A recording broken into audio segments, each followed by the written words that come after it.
आइए हम प्रभु के वचन से आज पढ़ेंगे। हम प्रभु के वचन से पढ़ेंगे पहला सैमुएल उसका 1 अध्याय और उसकी 27 और 28 आयत। पहले इंग्लिश में पढ़ूंगा। For this child I prayed, and the Lord has given me my petition, which I asked of him. Therefore also I have lent him to the Lord, as long as he liveth. He shall be lent to the Lord, and he worshipped the Lord there. और अब हिंदी में पढ़ेंगे, लेकिन हिंदी में मैं पूरा अध्याय पढ़ूंगा। तो पहला सैमुएल 1 अध्याय से। एफ्रेम के पहाड़ी देश के रामातैम जोपीम नाम नगर का निवासी एल्काना नाम पुरुष था। वह प्रेमी था और सूप के पुत्र तोहू का परपोता एलीहू का पोता और यरोहाम का पुत्र था। और उसकी 2 पत्नियां थी, एक का तो नाम हन्ना और दूसरी का पेनिना था। और पेनिना के तो बालक हुए, परंतु हन्ना के कोई बालक ना हुआ। वह पुरुष प्रतिवर्ष अपने नगर से सेनाओं के यहोवा को दंडवत करने और मेल बलि चढ़ाने के लिए शीलो में जाता था। और वहां होपनी और पिनियास नाम एली के दोनों पुत्र रहते थे, जो यहोवा के याजक थे। और जब एल्काना मेल बलि चढ़ाता था, तब वह अपनी पत्नी पेनिना को और उसके सब बेटे बेटियों को दान दिया करता था, परंतु हन्ना को वह दुगना दान दिया करता था, क्योंकि वह हन्ना से प्रीति रखता था। तो अभी यहोवा ने उसकी कोख बंद कर रखी थी, परंतु उसकी सौत इस कारण से कि यहोवा ने उसकी कोख बंद कर रखी थी, उसे अत्यंत चिढ़ाकर कुढ़ाती रहती थी। और वह तो प्रतिवर्ष ऐसा ही करता था। और जब हन्ना यहोवा के भवन को जाती थी, तब पनीना उसको चिढ़ाती थी। इसलिए हन्ना रोती और खाना ना खाती थी। इसलिए उसके पति एल्काना ने उससे कहा, हे हन्ना, तू क्यों रोती है और खाना क्यों नहीं खाती? और मेरा मन क्यों और तेरा मन क्यों उदास है? क्या तेरे लिए मैं 10 बेटों से भी अच्छा नहीं हूं? तब शीलो में खाने और पीने के बाद हन्ना उठी और यहोवा के मंदिर के चौखट के एक अलंग के पास एली याजक कुर्सी पर बैठा हुआ था। और ये मन में व्याकुल होकर यहोवा से प्रार्थना करने और बिलक बिलक कर रोने लगी। और उसने मन्नत मानी कि हे सेनाओं के यहोवा, यदि तू अपनी दासी के दुख पर सचमुच दृष्टि करे और मेरी सुधि ले और अपनी दासी को भूल न जाए और अपनी दासी को एक पुत्र दे, तो मैं उसे उसके जीवन भर के लिए यहोवा को अर्पण कर दूंगी और उसके सिर पर छुरा फिरने ना पाएगा। जब वो यहोवा के सामने ऐसी प्रार्थना कर रही थी, तब एली उसके मुंह की ओर ताक रहा था। हन्ना मनी मन में कह रही थी, उसके होठ तो हिलते थे, परंतु उसका शब्द ना सुनाई पड़ता था। इसलिए एली ने समझा कि वह नशे में है। तब एली ने उससे कहा, तू कब तक नशे में रहेगी? अपना नशा उतार। हन्ना ने कहा, नहीं हे मेरे प्रभु, मैं तो दुखी स्त्री हूँ। मैंने ना तो दाख मधु पिया और ना मदिरा। मैंने अपने मन की बात खोलकर यहोवा से कही है। अपनी दासी को ओछी स्त्री ना जान। जो कुछ मैंने अब तक कहा है, वह बहुत ही शोकित होने और चिढ़ाई जाने के कारण कहा है। एली ने कहा, कुशल से चली जा, इज़राइल का परमेश्वर तुझे मन चाहा वरदान दे। उसने कहा, तेरी दासी तेरी दृष्टि में अनुग्रह पाए। तब वह स्त्री चली गई और खाना खाया और उसका मुंह फिर उदास ना रहा। बिहान को वे सवेरे उठ यहोवा को दंडवत करके रामा में अपने घर लौट आए। और एल्काना अपनी स्त्री हन्ना के पास गया और यहोवा ने उसको उसकी सुधि ली। तब हन्ना गर्भवती हुई और समय पर उसके एक पुत्र हुआ और उसका नाम सैमुएल रखा, क्योंकि वह कहने लगी, मैंने यहोवा से मांग कर इसे पाया है। फिर एल्काना अपने पूरे घराने समेत यहोवा के सामने प्रतिवर्ष की मेल बलि चढ़ाने और अपनी मन्नत पूरी करने के लिए गया। परंतु हन्ना अपने पति से कहकर घर में रही कि जब बालक का दूध छूट जाएगा तब मैं उसको ले जाऊंगी कि वह यहोवा को मुंह दिखाए। उसके पति एल्काना ने उससे कहा, जो तुझे भला लगे वही कर, जब तक तू उसका दूध न छुड़ाए तब तक यही ठहरी रहे, केवल इतना हो कि यहोवा अपना वचन पूरा करे। इसलिए वह स्त्री वहीं घर पर रह गई और अपने पुत्र के दूध छूटने के समय तक उसको पिलाती रही। जब उसका दूध छुड़ाया तब वह उसे संग ले गई और 3 बछड़े और एपा भर आटा और कुप्पी भर दाख मधु भी ले गई और उस लड़के को शीलो में यहोवा के भवन में पहुंचा दिया। उस समय वह लड़का ही था। और उन्होंने बछड़ा बलि करके बालक को एली के पास पहुंचा दिया। तब हन्ना ने कहा, हे मेरे प्रभु, तेरे जीवन की शपथ, हे मेरे प्रभु, मैं वही स्त्री हूँ जो तेरे पास यहीं खड़ी होकर यहोवा से प्रार्थना कर रही थी। यह वही बालक है जिसके लिए मैंने प्रार्थना की थी और यहोवा ने मुझे मुंह मांगा वर दिया। इसलिए मैं भी उसे यहोवा को अर्पण कर देती हूँ कि अपने जीवन भर यहोवा ही का बना रहे। तब उसने वहीं यहोवा को दंडवत किया।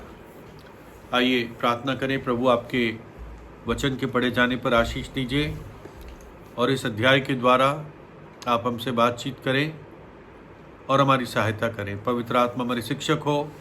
प्रभु यीशु के लहू में मुझे शुद्ध और पवित्र करें। प्रार्थना प्रभु यीशु के नाम में मांगते हैं, आमीन। तो लंबा अध्याय था और ये अध्याय हमें जाना माना भी है। कैसे हन्ना की प्रार्थनाओं के द्वारा प्रभु ने एक बहुत बड़ा काम किया। इस अध्याय में हम 2 बार परमेश्वर के एक शीर्षक को पढ़ते हैं और वो शीर्षक है सेनाओं का यहोवा। पहला शमूएल 1:3 में आता है और फिर बाद में भी नीचे आता है सेनाओं का यहोवा।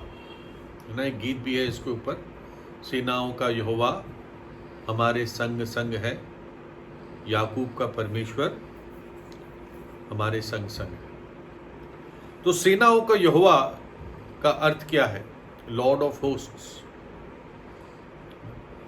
और 3 प्रकार से इस शीर्षक को बाइबल में उपयोग किया गया है। पहला तो जो सेना शब्द है वो तारागणों और ग्रहों के लिए उपयोग किया गया है कि हमारा जो यहोवा प्रभु है वो इन सारे तारागणों और ग्रहों का, सूरज का, चांद का सृष्टि करता है। लॉर्ड ऑफ होस्ट्स, सेनाओं का यहोवा। यशायाह 40 और उसकी 26 आयत, अपनी आंखें ऊपर उठाकर देखो, किसने इनको सिरजा, वह इन गणों को, यानी तारागण, ग्रह, अलग अलग प्लैनेट्स, वह इन गणों को गिन गिन कर निकालता, उन सबको नाम ले लेकर बुलाता है। वह ऐसा सामर्थी और अत्यंत बलवान है कि उनमें कोई बिना आए नहीं रहता। प्रभु इन तारागणों को जब पुकारता है तो तारे भी उसके सामने प्रस्तुत होते हैं। ऐसा सेनाओं का यहोवा है। दूसरा, ये सेना स्वर्गदूतों की सेना भी मानी जाती है। और हम पढ़ते भजन 103, 20 और 21 में, हे यहोवा के दूतों, तुम जो बड़े वीर हो और उसके वचन के मानने से उसको पूरा करते हो, उसको धन्य कहो। हे यहोवा की सारी सेना, हे उसके टहलुओं, तुम जो उसकी इच्छा पूरी करते हो, उसको धन्य कहो। तो यहां पर स्वर्गदूतों को हम उसकी सेना के रूप में देखते हैं, एंजेलिक होस्ट, सेनाओं का यहोवा। बाइबल में हम पढ़ते हैं हजारों हजारों, 10,000 10,000 स्वर्गदूत है, यानी 10,000 मल्टीप्लाइड बाय 10,000। एक जगह है असंख्य स्वर्गदूत है। ये यहोवा की सेना है। जब यहोशू के सामने यरीहो के हमले से पहले, जब यरीहो पर यहोशू और इज़राइल की सेना हमला करती है, तो एकदम यहोशू के सामने एक पुरुष प्रकट होता है जिसके हाथ में तलवार होती है। और यहोशू एक प्रकार से अचंभित हो जाता है और वो पूछता है, तू कौन है, तू किसकी ओर है? और वो व्यक्ति बोलता है, उसने उत्तर दिया कि नहीं, मैं यहोवा की सेना का प्रधान होकर अभी आया हूं। तब यहोशू ने पृथ्वी पर मुंह के बल गिरकर दंडवत किया और उससे कहा, अपने दास के लिए मेरे प्रभु की क्या आज्ञा है? वो एक स्वर्गदूत उसको दिखा और उसने कहा, मैं सेनाओं के यहोवा की सेना का प्रधान होकर अभी आया हूं। यानी स्वर्गदूत की सेना यहोशू तुम्हारे साथ है, मैं उसका कप्तान प्रधान होकर आया हूं। और जब यहोशू पूछता तेरी क्या आज्ञा है, तो कहता है, अपने पैरों से जूते उतार, क्योंकि जिस भूमि पर तू खड़ा है पवित्र है। और वो कौन था? वो प्रभु यीशु था। तभी तो उसका अधिकार था या हक था वो कह सके कि अपने पैरों से जूते को उतार, केवल हमारा प्रभु पवित्र है। वैसे ही मूसा को वो प्रकट हुआ था। तो दूसरा हम देखते हैं कि ये सेनाएं स्वर्गदूतों की सेना है और इस सेनाओं के यहोवा इज़राइल की सेना के लिए भी उपयोग किया गया है। जब दाऊद गोलियात के सामने जाता है, 1 शमूएल 17 अध्याय और 45 आयत, 1 शमूएल 17:45, दाऊद ने पलिश्ती से कहा, तू तो तलवार और भाला और सांग लिए हुए मेरे पास आता है, परंतु मैं सेनाओं के यहोवा के नाम से तेरे पास आता हूं, जो इज़राइली सेना का परमेश्वर है, और उसी को तूने ललकारा है। तो हम देखते हैं सेनाओं का यहोवा, वो सेना तारागणों की हो सकती है, स्वर्गदूतों की भी हो सकती है, और इज़राइल की सेना की भी के लिए भी वो शब्द, वो शीर्षक उपयोग किया गया है ना। भजन 46:7 में ये इस प्रकार से, और सही, मैंने बहुत सही नहीं कोट किया था, सेनाओं को यहोवा हमारे संग है, याकूब का परमेश्वर हमारा ऊंचा गढ़ है। तो जो इस अध्याय में हम ये समय देखते हैं 1 शमूएल में, तो ये न्यायियों का समय था, और लिखा है न्यायियों की पुस्तक के आखिरी आयत में कि कोई भी राजा नहीं था, और जिस व्यक्ति को जो ठीक लगता था अपनी दृष्टि में वही करता था। और मनुष्य जब अपनी दृष्टि में जो ठीक लगता है वो करता है, तो 99% गलत ही करता है, बुरा ही करता है। जो उसकी आंखों में ठीक होता है वो ज्यादातर बार यहोवा की दृष्टि में बुरा होता है। ऐसा समय था, एक व्यवस्थाहीन समय था। व्यवस्था होते हुए लोग व्यवस्था को मानते नहीं थे। प्रभु के भवन में नहीं मानते थे। और ये एक बिना राजा का समय था। फिर इसी पुस्तक में हम 8 अध्याय के आसपास लोगों को देखते हैं कि सैमुएल से कहता है, मैं राजा दे, एक बड़ा वैभवी राजा हो जो हमारे आगे आगे जाए, युद्ध में जाए, है ना, और बड़ी शान हो उसकी।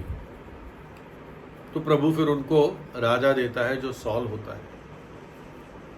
और ये कहे तो मनुष्य का चुना हुआ राजा था, क्योंकि वो ऐसा चाहते थे, लंबा चौड़ा युद्ध करने वाला, है ना, मैन्स किंग, मनुष्य का चुना हुआ राजा।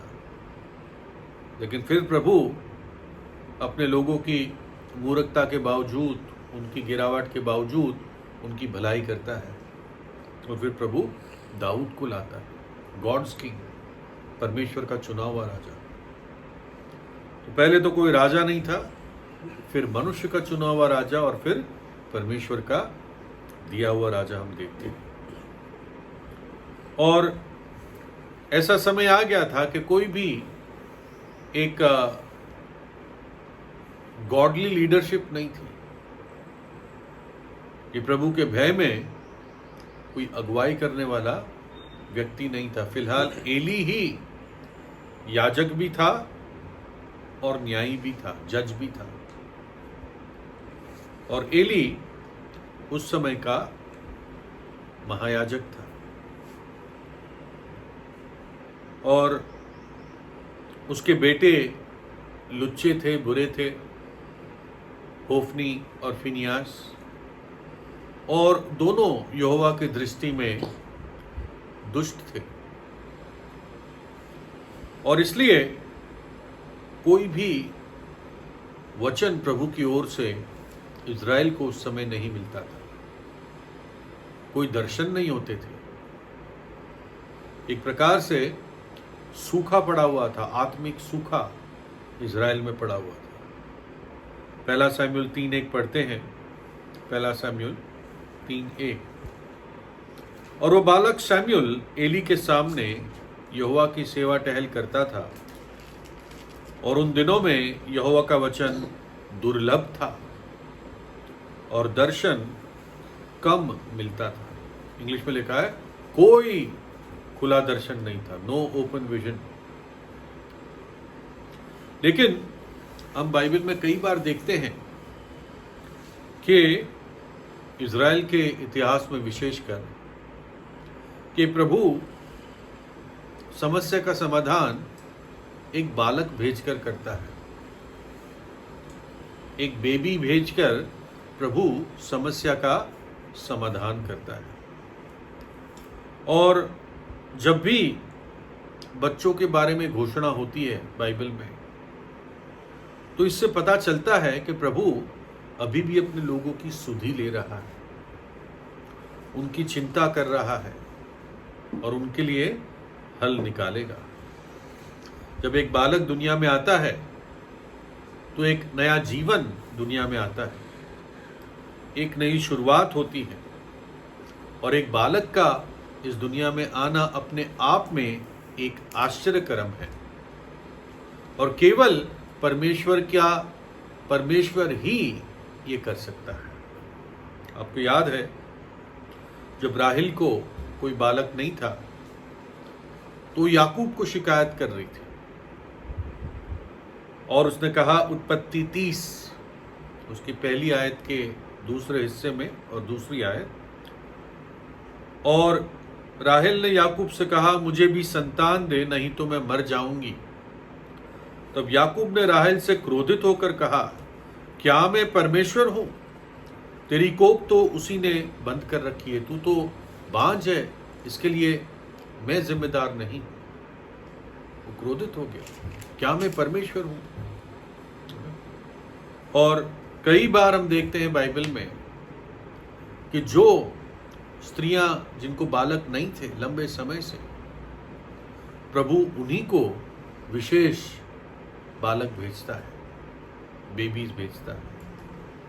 जैसे सारा को इसहाक हुआ, है ना, और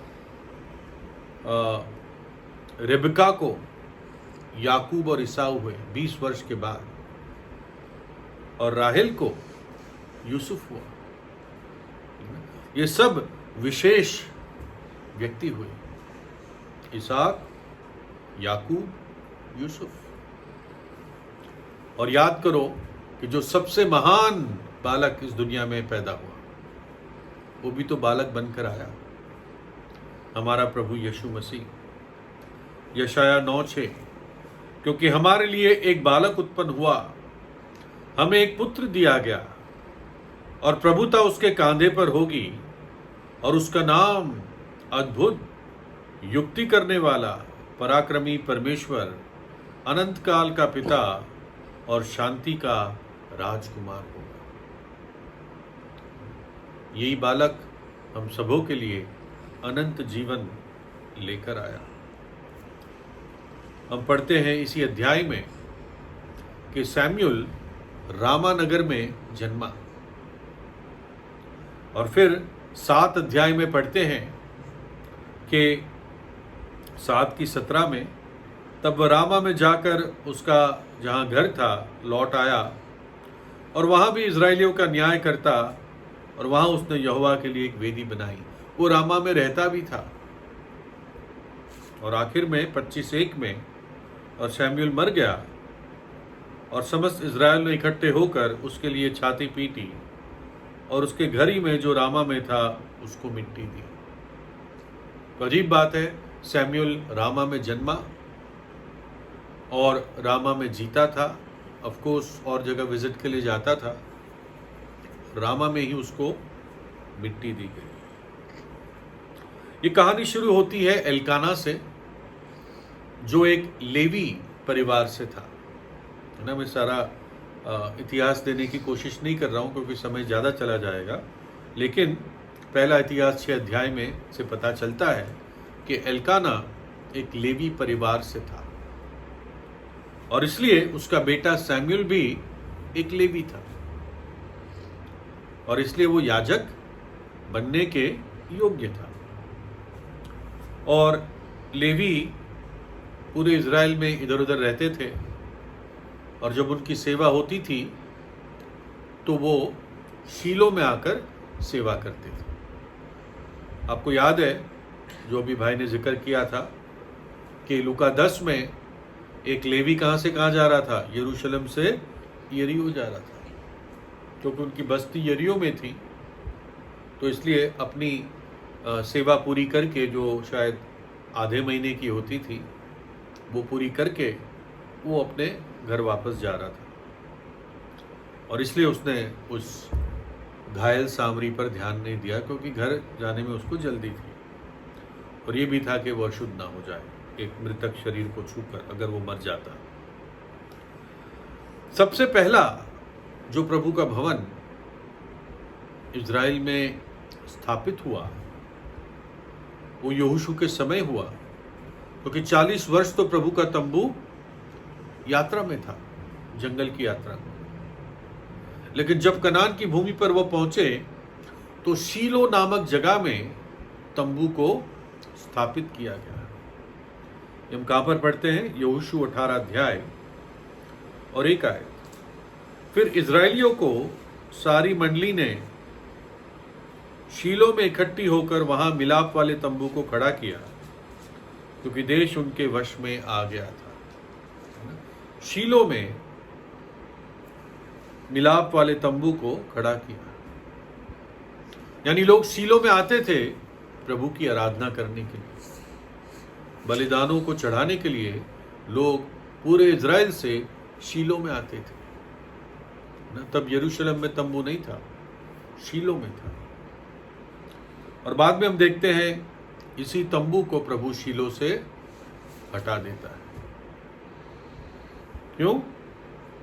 लोगों की अनाज्ञाकारिता के कारण।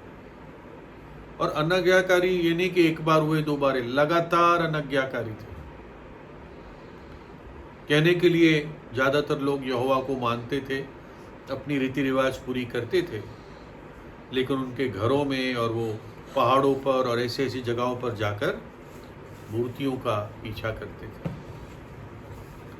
और अगर प्रभु के लोग आज्ञाकारी नहीं हैं तो प्रभु को तंबू को या मंदिर की आवश्यकता नहीं है, वो हटा देता है।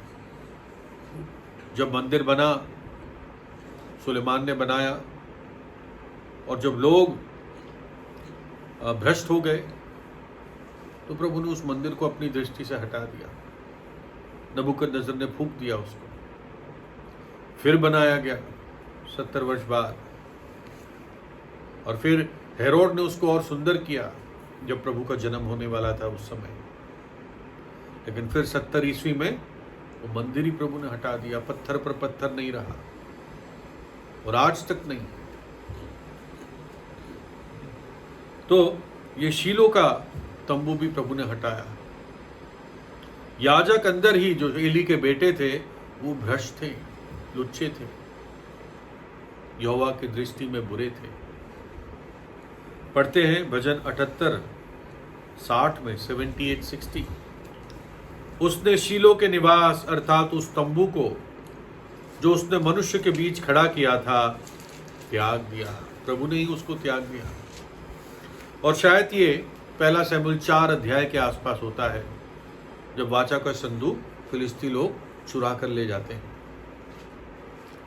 यिर्मयाह 7 में 12 से 14 में प्रभु कहता है, मेरा जो स्थान शीलो में था जहां मैंने पहले अपना नाम का निवास ठहराया था, वहां जाकर देखो कि मैंने अपनी प्रजा इज़राइल की बुराई के कारण उसकी क्या दशा कर दी है। अब यहोवा की यह वाणी है कि तुम जो ये सब काम करते आए हो, और यद्यपि मैं तुमसे बड़े यत्न से बातें करता रहा हूं तो अभी तुमने नहीं सुना, और तुम्हें बुलाता आया हूं परंतु तुम नहीं बोले। इसलिए ये भवन जो मेरा कहलाता है, जिस पर तुम भरोसा रखते हो, और ये स्थान जो मैंने तुमको और तुम्हारे पूर्वजों को दिया था, इसकी दशा मैं शीलो की सी कर दूंगा। तो जबकि हम 1 शमूएल 1 अध्याय में प्रभु के तंबू को शीलो में देखते हैं, लेकिन ये आखिरी स्टेज था। बुराई इतनी बढ़ गई थी कि प्रभु अब शीलो में से अपने तंबू को हटाने वाला था। एल्काना हर वर्ष कम से कम एक बार अपने परिवार के साथ अपने स्थान से, जो रामातीम जोफीम था, जो कई मील, बहुत ज़्यादा तो नहीं था लेकिन कई मील शीलो से दूर था, लोग बहुत दूर से भी आते थे, वो अपने पूरे परिवार के साथ आता था, जबकि कम से कम हर पुरुष को आना था, लेकिन एल्काना अपने परिवार के साथ आता था। कई लोग अपने परिवार के साथ आते थे, लेकिन यहां पर फोकस एल्काना पर है। और एल्काना की 2 पत्नियां थी, हन्ना और पेनीना। ऐसा लगता है हन्ना उसकी पहली पत्नी थी, लेकिन उसका कोई बालक नहीं हुआ तो उसने पेनीना से शादी की। ये सवाल है कि क्यों एल्काना ने इंतज़ार क्यों नहीं किया, प्रभु पर भरोसा क्यों नहीं किया, ये हमें मालूम नहीं है। ऐसा इब्राहिम ने भी किया सारा की बात सुनकर, और याकूब भी आखिर में उसकी 4 पत्नियां हो गई। ये प्रभु की योजना में नहीं था, जबकि इसके लिए पुराने नियम में कोई सज़ा नहीं थी, लेकिन प्रभु यीशु मसीह इस बात को क्लैरिफाई करता है कि आदि में परमेश्वर ने एक पुरुष के लिए एक ही स्त्री बनाई, और यही नए नियम का आधार है ना। त्याग पत्र या डिवोर्स को परमेश्वर घृणा करता है, मलाकी 2 अध्याय में लिखा है। तो इस प्रकार से जब परिवार आते थे प्रभु के भवन में, तो एक जब अपना जो बलिदान लाते थे, प्राणी लाते थे, जब उसकी बलि हो जाती थी, तो उसके बाद एक सोशल फीस्ट होता था, मानो कि जैसे एक मेला होता था। सब परिवार फिर वहाँ इकट्ठा होकर जो उनका भाग होता था उसमें से खाते थे। उसको मैं समझाऊंगा। पहले पढ़ते हैं निर्गमन 23 अध्याय 14 से 17। प्रतिवर्ष 3 बार मेरे लिए पर्व मनाना। वैसे तो 7 पर्व होते थे, लेकिन ये 3 पर्व मुख्य पर्व होते थे।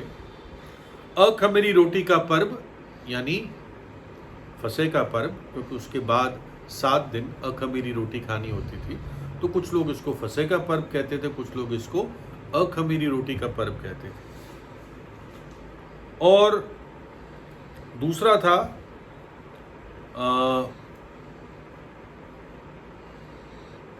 16 आयत में, जब तेरी बोई हुई खेती की पहली उपज तैयार हो तब कटनी का पर्व मानना, ये दूसरा पर्व मानना होता था। और वर्ष के अंत में जब तू परिश्रम के फल बटोर के ढेर लगाए तब बटोरन का पर्व मानना। प्रतिवर्ष 3 बार तेरे सब पुरुष प्रभु यहोवा को अपना मुंह दिखाए। तो जहां तक समझ में आता है, एल्काना अपने परिवार के साथ फसह के पर्व में शीलो जाता था ना। आज भी इजराइल में फसह के समय सब जगह छुट्टियां होती है, लोग वेकेशन पे जाते हैं, घूमने जाते हैं, क्योंकि मंदिर तो है नहीं, है ना। तो अपना थोड़ा बहुत जो भी रीति रिवाज करके अपनी छुट्टियां मनाने जाते हैं। लेकिन प्रभु ने तब कहा था कि मैं एक स्थान नियुक्त करूंगा जहां पर तुम अपने बलिदानों को लाओगे। ऐसा नहीं था कि वो कहीं भी बलिदान चढ़ा सकते थे। व्यवस्था विवरण 12 अध्याय 5 से 7। किंतु जो स्थान तुम्हारा परमेश्वर यहोवा तुम्हारे सब गोत्रों में से चुन लेगा कि वहां अपना नाम बनाए रखे, उसके उसी निवास स्थान के पास जाया करना। उनको जो प्रभु ने नियुक्त किया वहीं जाना होता था। और वो स्थान क्या था? शीलो था इस समय। और वहीं तुम अपनी होम बलि और मेल बलि और दशमांश और उठाई हुई भेंट और मन्नत की वस्तुएं, स्वेच्छा बलि और गाय बैलों और भेड़ बकरियों के पहलौटे ले जाया करना। और वहीं तुम अपने परमेश्वर यहोवा के सामने भोजन करना और अपने अपने घराने समेत उन सब कामों पर जिनमें तुमने हाथ लगाया हो और जिन पर तुम्हारे परमेश्वर यहोवा की आशीष मिली हो, आनंद करना अपने घराने के साथ। और वो स्थान जो मैं नियुक्त करूंगा, यानी तो परिवार के साथ वहां पर जाते थे। कई कुछ शायद से पुरुष जाते थे, लेकिन एल्काना अपने पूरे परिवार के साथ जाता था। देखो, बाइबल में कई बलियां होती थी। होम बलि थी, पाप बलि थी, मेल बलि थी, अन्न बलि थी, दोष बलि थी। तो यहां पर जो बलिदान एल्काना हर वर्ष चढ़ाता था, उसमें से एक मुख्य था मेल बलि, पीस ऑफरिंग। ये धन्यवाद के रूप में भी लोग चढ़ाते थे, या कोई इनकी मन्नत प्रभु पूरी करता था, उसके लिए भी मेल बलि चढ़ाते थे। और मेल बलि में 3 हिस्से होते थे। पहला जो होता था वो चर्बी होती थी उस प्राणी की।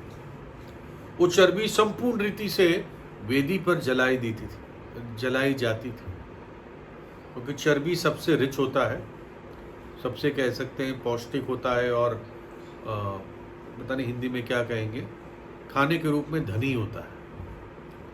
तो सबसे कीमती चीज यहोवा की वेदी पर जला दी जाती थी यहोवा के लिए। दूसरा, जो उस प्राणी का जो सीना होता था और दाहिनी जांघ होती थी, वो याजक को दे दी जाती थी उसके खाने के लिए। और बाकी प्राणी के हिस्से जो व्यक्ति लाता था उसको दिया जाता था। तो ऐसे कई लोग मेल बलि लाते थे, फिर अपने अपने हिस्से लेके अपने परिवारों के साथ वो उसको खाते थे। मुझे पता नहीं कैसे वहाँ पकाने का कोई तरीका होता था, क्या होता था, इसके बारे में मुझे आइडिया नहीं है। लेकिन एक मेले के रूप में सब इकट्ठे होकर इस प्रकार से अपने अपने परिवार के साथ होकर औरों के साथ संगति करते थे। एक प्रकार से प्रेम भोज या लव फीस्ट होता था। तो जो हिस्सा एल्काना को मिलता था उस बलिदान से, उसमें वो पेनिना को और बाकी उसके बेटे बेटियों को कुछ कुछ हिस्सा देता था, लेकिन हन्ना को सबसे अच्छा हिस्सा देता था। है ना? जब हमारे घर पे चिकन बनता है तो जशरून को टांग चाहिए होती है, और उसको टांग मिलती है क्योंकि वो अच्छा हिस्सा होता है और उसका फेवरेट है। तो हमें नहीं पता कौन सी फेवरेट हिस्सा हन्ना को मिलता था, लेकिन लिखा है शी गॉट अ वर्दी पोर्शन, है ना। और इससे पेनिना चिढ़ती थी कि हन्ना को ज्यादा अच्छा हिस्सा क्यों मिला, मुझे क्यों नहीं मिला। तो पेनिना क्या करती थी, पेनिना हन्ना को चिढ़ाती थी, अरे तेरा तो कोई बच्चा नहीं है और तू तो ऐसी ही है, तू तो बेकार है। और ये हर वर्ष होता था। हर वर्ष एल्काना हन्ना को बढ़कर देता था और पेनिना चिढ़ती थी और पेनिना उसको चिढ़ाती थी, है ना। और इसलिए हन्ना दुखी होती थी। और ये एक तरीका था, और मैं सोचता हूँ आज भी है, कि जो फेवरेट व्यक्ति होता है उसको और अच्छा दिया जाता है ना। जब सैमुअल सॉल को राजा बनाने वाला होता है, मतलब अभिषेक करने वाला होता है, तो उसके लिए विशेष हिस्सा रख के रखता है। पहला सैमुअल 9 अध्याय 23 आए। फिर सैमुअल ने रसोइये से कहा, जो टुकड़ा मैंने तुझे देकर अपने पास रख छोड़ने को कहा था उसे ले आ। तो रसोइयों ने जांग को मांस समेत उठाकर शाऊल के आगे धर दिया। तब सैमुअल ने कहा, जो रखा गया था उसे देख और अपने सामने धर के खा, क्योंकि वह तेरे लिए इस नियत समय तक जिसकी चर्चा करके मैंने लोगों को न्योता दिया रखा हुआ है। और शाऊल ने उस दिन सैमुअल के साथ भोजन किया, है ना। पूरी जांग रखी थी, अच्छा पोर्शन शाऊल के रखा था, लंबा चौड़ा भी था, वो ज़्यादा खाता था। और यूसुफ अपने भाई बिन्यामीन के लिए क्या करता है, उत्पत्ति 43:34 में, तब यूसुफ अपने सामने से भोजन वस्तुएं उठा के उनके पास भेजने लगा, बाकी भाइयों के पास। और बिन्यामीन को अपने भाइयों से 5 गुनी अधिक भोजन वस्तु मिली, और उन्होंने उसके संग मनमाना खाया पिया। बताओ, बिन्यामीन को 5 गुना दिया। तो एल्काना भी हन्ना को इस तरह से फेवर करता था, एक प्रकार से उसको सहानुभूति दिखाता था। जब वो दुखी होती थी और रो रही थी, कहता है, मैं क्या, तू हन्ना क्यों रोती है, तू क्या मैं तेरे लिए 10 बेटों से बढ़कर नहीं हूं। हन्ना जो थी, खैर ये प्यार एल्काना दिखाता था, लेकिन उससे हन्ना के यह दुख जाता नहीं था, है ना। क्योंकि वो जो उसको आनंद माँ होने में मिलता, वो एक मीट के अच्छी डिश खाने से पूरा ना होता, है ना। लेकिन ये एल्काना का एक प्रेम था, सहानुभूति थी, उसका सपोर्ट था। हन्ना का जो अर्थ होता है, उसका अर्थ होता है अनुग्रह, और वो एक अनुग्रह की स्त्री थी, या अनुग्रह से भरी हुई स्त्री थी। जब पेनिना उसको चिढ़ाती थी तो वो वापस झगड़ती नहीं थी उससे जैसे लपक कर उसको अटैक नहीं करती थी, वो सुन लेती थी और अंदर ही अंदर दुखी होती थी। ये अजीब लगता है कि पेनिना, जिसका स्वभाव खराब था, उसके इतने बच्चे थे, और हन्ना जो इतने अनुग्रह से भरी हुई थी या अनुग्रह पाई हुई थी, वो पुत्रहीन थी। और शायद वो सोचती होगी कि जो यहोवा ने सारा के लिए और राहेल के लिए किया, रिबका के लिए किया, वो मेरे लिए भी कर सकता है। और इसलिए इस दुखों के अनुभव से जो हन्ना निकली, इससे वो एक बड़े चरित्र और विश्वास की स्त्री बनी, और इसलिए वो अपना सबसे बेस्ट प्रभु को दे पाई।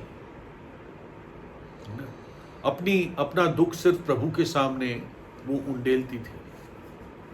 देखो, एक व्यक्ति जो प्रार्थना करता है ना, वो प्रार्थना तब कर पाता है जब वो प्रार्थना करता था, है ना। जिनको प्रार्थना करने की आदत होती है वो ही प्रार्थना करते हैं। जो प्रार्थना नहीं करते वो प्रार्थना कर नहीं पाते। और हन्ना को हम प्रभु के भवन में प्रार्थना करते हुए देखते हैं, और वास्तव में उसकी प्रार्थना से पता चलता है कि वो प्रभु की महिमा खोजने वाली स्त्री थी, कि प्रभु तुझे महिमा मिले, तेरा उद्देश्य पूरा हो। और इसलिए इस कह सकते हैं विशेष स्त्री को एक विशेष बेटा यहोवा ने दिया। जब खाना पीना हो रहा था, जब अगर कहे तो वो मेला चल रहा था, तो खा पी कर, या रादर जब और लोग खा पी रहे थे, तो हन्ना बिना खाए प्रभु के तंबू के पास चली गई, है ना, और वहां पर प्रार्थना करने लगी। और हमें मालूम है उसकी प्रार्थना क्या थी कि प्रभु मुझे एक बेटा दे, और अगर तू मुझे बेटा देगा तो उसके सिर पर छुरा, उसके बाल पर छुरा नहीं लगेगा, हमारी भाषा में कैंची नहीं लगेगी, और जीवन भर मैं बेटा तुझे दे दूंगी, है ना। और कैसे इस पूरे देश का भविष्य इस स्त्री की प्रार्थना पर आज निर्भर था,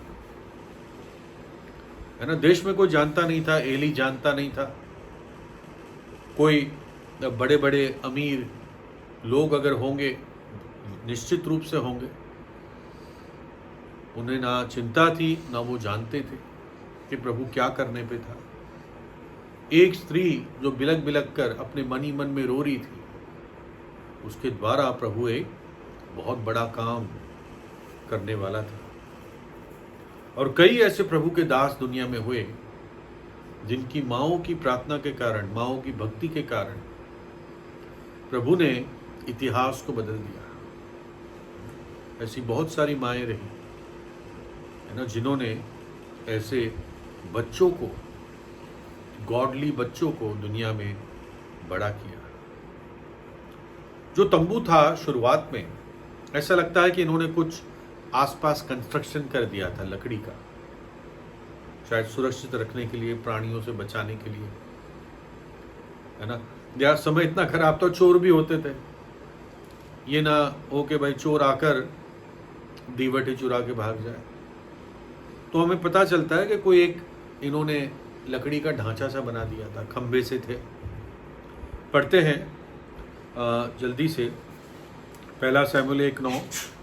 तब शीलो में खाने पीने के बाद हन्ना उठी और यहोवा के मंदिर के चौखट के एक अलंग के पास एली याजक कुर्सी पर बैठा हुआ था।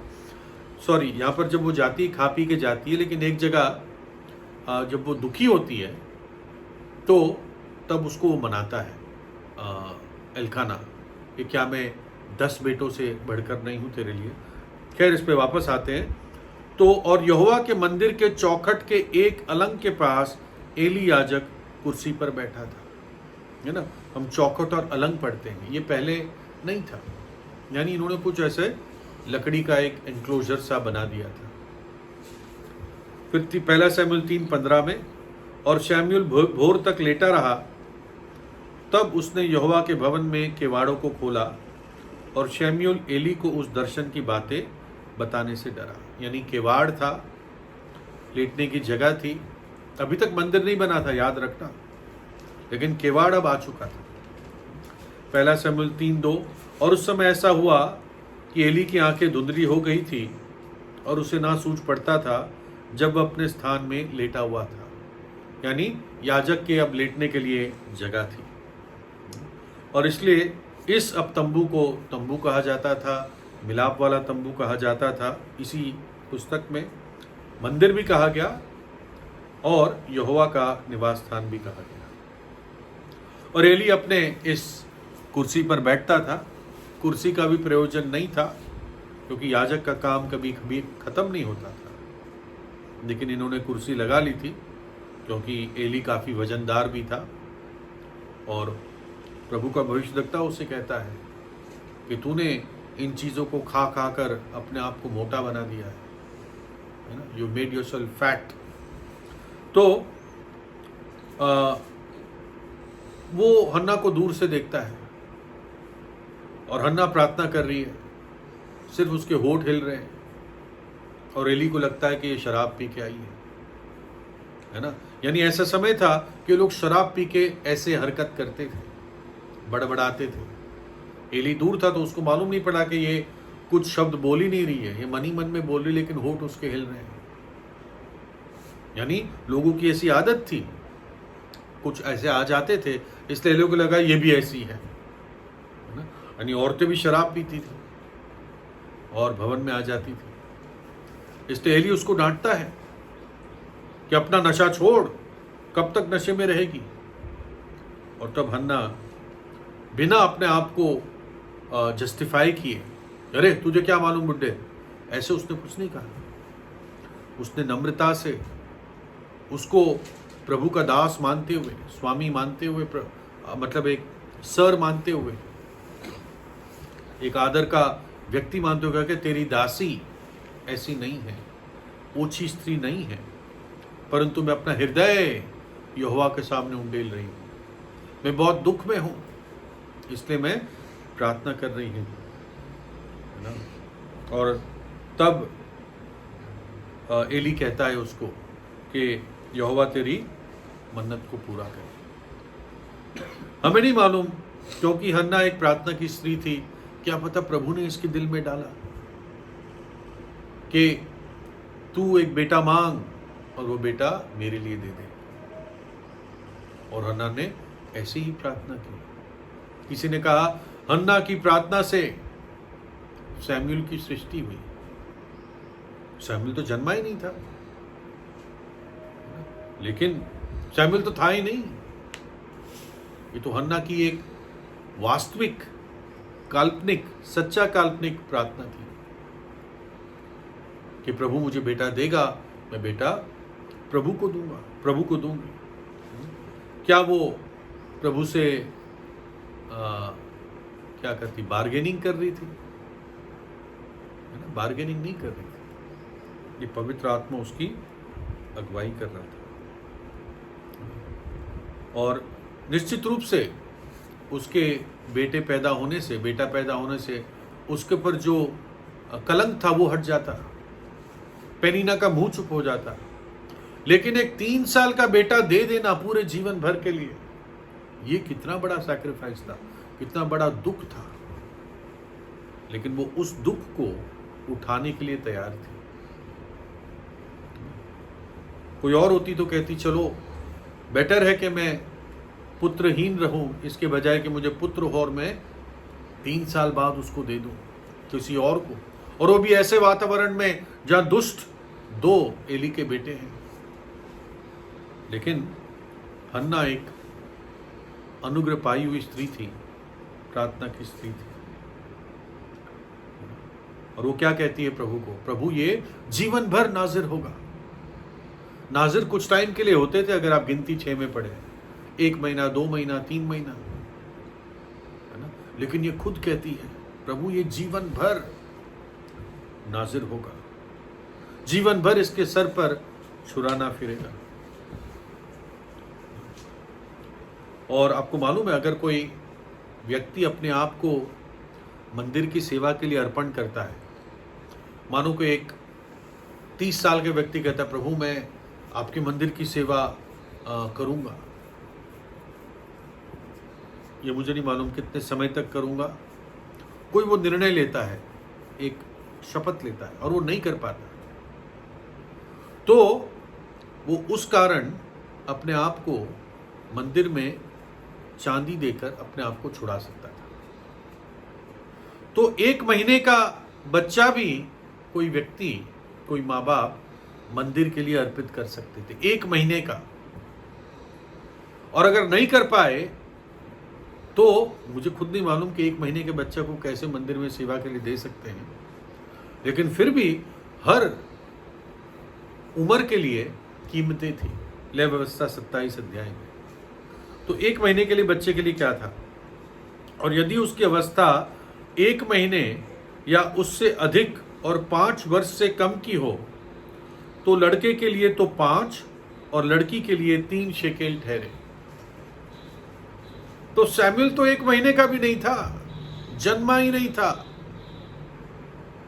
और हन्ना ने क्या कहा, प्रभु मैं इसको दे दूंगी, है ना। और उसने उसको छुड़ाने के बारे में भी नहीं सोचा, क्योंकि उसने शपथ ऐसी ली थी। देखते हैं कैसा बड़ा विश्वास और कैसी अद्भुत प्रार्थना। मैं जल्दी खत्म कर रहा हूं। 1 शमूएल 1:11, और उसने मन्नत मानी कि हे सेनाओं के यहोवा, यदि तू अपनी दासी के दुख पर सचमुच दृष्टि करे और मेरी सुधि ले और अपनी दासी को भूल न जाए और अपनी दासी को पुत्र दे, तो मैं उसको जीवन भर के लिए यहोवा को अर्पण कर दूंगी और उसके सिर पर छुरा फिरने ना पाएगा।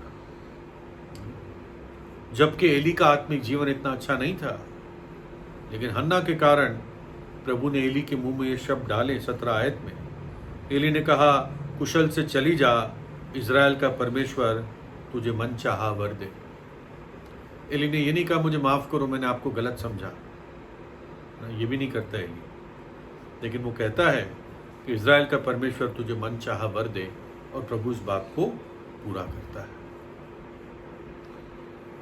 हन्ना को बेटा होता है, और फिर वो एल्काना के साथ नहीं जाती वापस शीलो हर वर्ष की तरह।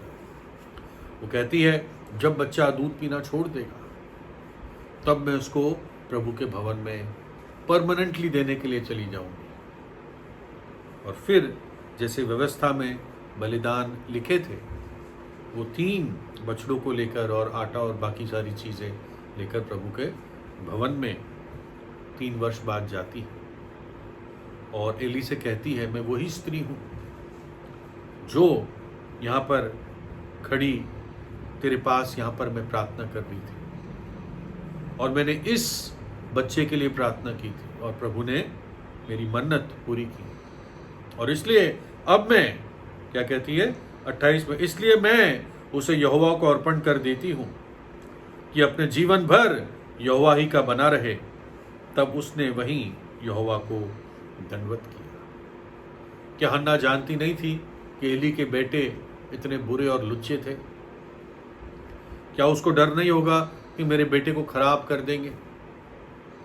लेकिन वो अपने मन्नत से पीछे नहीं हटी, इमोशनली नहीं किया था, ये बस भावुक होकर कुछ कह दिया और फिर पीछे हट गए, है ना। बहुत समझदारी, अनुग्रह पाई हुई प्रार्थना करने वाली स्त्री थी, और प्रभु ने शमूएल को संभाला। बुराई में भी प्रभु ने उसको ऐसा बड़ा दास खड़ा किया।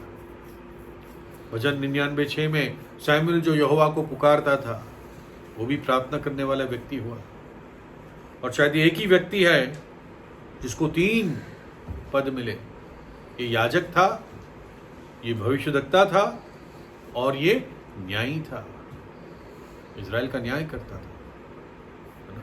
कितना बड़ा काम प्रभु ने हन्ना की उस बिलक बिलक कर रोने वाली प्रार्थनाओं से किया। जैसे प्रभु ने मूसा को नील नदी पर संभाला जो मृत्यु की नदी थी और बच्चे उसमें फेंके जा रहे थे, जैसे यूसुफ को मिस्र में बचाया, वैसे शमूएल को प्रभु के भवन में जो बुराई थी उसमें बचाकर उसको अपने दास के रूप में खड़ा किया। और फिर लिखा है यहोवा का वचन शमूएल के द्वारा पूरे इज़राइल में प्रकट हुआ।